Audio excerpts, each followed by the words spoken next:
Assalamu alaikum dear viewers. This is one of the chiller. Customer has called me. It's not cooling properly, and his stuff all spoiled very fast. Then I have checked this temperature is 12. So if it is temperature 12, it's not cooling. So this is a problem.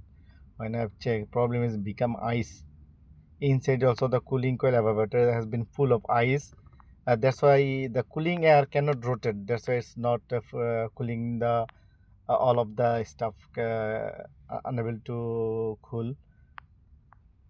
If this is a problem, see, I see the right side on other chillers, no ice, but this has been ice, that's why it's not cooling.